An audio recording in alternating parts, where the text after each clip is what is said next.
दोस्तों, Iran America की जंग में अब तो हद हो गई। डोनाल्ड ट्रंप ने सारी हदें ही पार कर दी। जी हां, आपको पता होगा, अभी आज की बीती रात एक देर रात अच्छी खबर आई थी कि दुनिया के लिए डोनाल्ड ट्रंप जो हैं हरमूज का रास्ता हमेशा हमेशा के लिए खोल रहे हैं।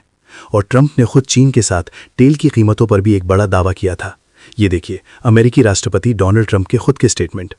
उन्होंने लिखा कि चीन बहुत खुश है, मैं हॉर्मुज को हमेशा के लिए खोल रहा हूं और मैं ये उनके लिए भी कर रहा हूं और दुनिया के लिए भी कर रहा हूं। ऐसी स्थिति फिर कभी नहीं होगी। वो ईरान को हथियार नहीं भेजने पर सहमत हो गए हैं। ये खुद डोनाल्ड ट्रंप के बयान रहे हैं। लेकिन क्योंकि शायद ट्रंप के बारे में कहा जाता है कि वो अपनी ही बातों से जल्दी मुकर जाते हैं, ये बात एक बार फिर से उन्होंने खुद प्रूव करके दिखा दिया है। पहले लग रहा था कि अब हॉर्मुज रूट खुल जाएगा, दुनिया में थोड़ा बहुत तेल गैस वगैरह का ट्रेड व्यापार आगे बढ़ पाएगा। लेकिन इस बीच आज बड़ी खबर आती है कि अमेरिका ने ईरान से निकल रहे 10 जहाज़ों को हॉर्मुज रूट से वापस लौटा दिया। पिछले 3 दिन में एक भी जहाज ने हॉर्मुज क्रॉस नहीं किया। हालांकि आज इजराइल और लेबनान के बीच भी बातचीत चल रही है, लेकिन हॉर्मुज रूट पर जो अभी डोनाल्ड ट्रंप कब्जा कर चुके हैं, यहां से किसी भी देश के जहाज को निकलने नहीं दे रहे हैं। इस बीच आज अमेरिका की सेना का ये स्टेटमेंट आया कि उसने ईरान के बंदरगाहों से निकलने की कोशिश कर रहे 10 जहाज़ों को वापस लौटा दिया। अमेरिका की सेना ने ईरान के समुद्री इलाकों में अभी नाकाबंदी कर रखी है और अमेरिकी सेंट्रल कमांड सेंटकॉम के मुताबिक सोमवार से शुरू हुई इस नाकाबंदी के बाद से लेकर अब तक कोई भी जहाज इस हॉर्मुज रूट को पार नहीं कर पाया है। उधर ईरान ने अब चेतावनी दी है कि अगर अमेरिका ने इस हॉर्मुज रूट से नाकाबंदी नहीं हटाई तो वो खाड़ी देशों में यानी गल्फ इलाकों में और अन्य व्यापार को बाधित कर सकता है। अब ईरान ने भी साफ साफ चेतावनी दे दी कि हॉर्मुज की तरह 3 और रास्ते हैं, तो ईरान ने इन 3 समुद्री रास्तों को बंद करने की धमकी दे दी है। कहा कि हॉर्मुज में जब तक अमेरिका की ट्रंप की नाकेबंदी जारी रहेगी तो फिर हम भी रेड सी, ओमान सागर और पर्शियन गल्फ, ये 3 और ऐसे रूट हैं दोस्तों हॉर्मुज स्ट्रेट रूट की ही तरह, जहां से भी दुनिया भर के देशों में ऑयल जाता है, जहाज निकलते हैं, शिप्स जाते हैं, ट्रेड होता है, व्यापार होता है। तो अब ईरान का कहना है कि क्योंकि इन रूट पर तो हमारा कंट्रोल है, हमारा कब्जा, तो हम इन पर भी जहाज़ों की आवाजाही बंद कर देंगे। सीधा सीधा ईरान ने कहा कि ये दुनिया के 3 अहम समुद्री रास्ते हम बंद कर देंगे। ने ट्रंप को धमकी दी और कहा कि अगर अमेरिका ने हॉर्मुज और उसके बंदरगाहों पर नौसैनिक नाकेबंदी जारी रखी तो फिर वो रेड सी, ओमान सागर और पर्शियन गल्फ, पारस की खाड़ी में इन तीनों रास्तों पर समुद्री व्यापार पूरी तरह से रोक देगा।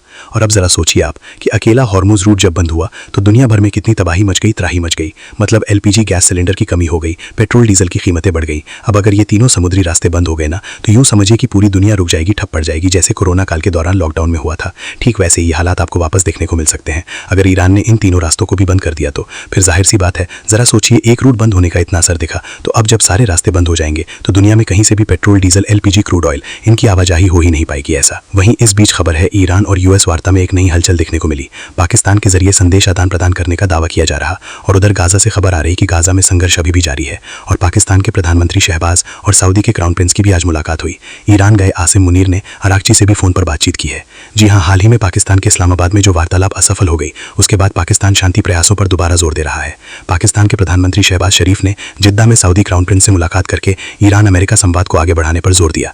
वहीं सेना प्रमुख आसिम मुनीर अभी तेहरान के दौरे पर हैं। वो खुद ईरान गए हुए हैं, जहां वे दोनों देशों के बीच रुकी बातचीत को फिर से शुरू कराने की कोशिश कर रहे हैं। तो देखते हैं आखिर ये बातचीत कहां तक पहुंच पाती है।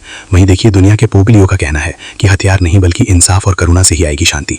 अमेरिकी राष्ट्रपति डोनाल्ड ट्रंप की बयानबाजी के बीच पोप लियो ने यह अपील की है। ट्रंप ने कहा कि ईरान ने हाल ही के महीनों में हजारों निहत्थे प्रदर्शनकारियों को मार दिया, ऐसे देश को परमाणु हथियार हासिल करना देना अस्वीकार्य है। तो पोप लियो का कहना है कि दुनिया को युद्ध और हिंसा की सोच से बाहर निकलना होगा। शांति, प्रेम और न्याय आधारित होना चाहिए, न कि डर, हथियारों या धमकियों पर। तो ये तो नैतिकता की बयानबाजियां चल रही हैं। इस बीच खबर है कि डोनाल्ड ट्रंप को भी ये जंग भारी पड़ रही है। जी हां, इस जंग का सबसे बड़ा नुकसान न सिर्फ ईरान को हो रहा बल्कि अमेरिका को भी जंग में काफी बड़ा नुकसान हुआ।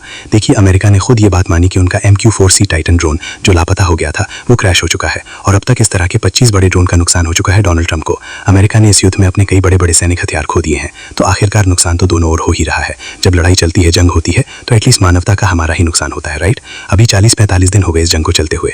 दोनों देशों के बीच मिलियंस नहीं बल्कि बिलियंस ऑफ डॉलर्स खर्च कर दिए गए होंगे। अब जरा सोचिए, इतने हजारों करोड़ों अरबों खरबों रुपए जो है ना, इनसे तो दोनों देशों में कितना विकास होता, कितने हॉस्पिटल्स बनते, कितने स्कूल बनते जहां बच्चे बच्ची पढ़ते, गरीब लोगों का इलाज होता, कितने नए रोड इंफ्रास्ट्रक्चर डेवलपमेंट होते जिससे देश का विकास होता। लेकिन अब जरा सोचिए, इन बड़े बड़े देशों को कौन समझाए, जंग में, युद्ध में बर्बादी ही होती है।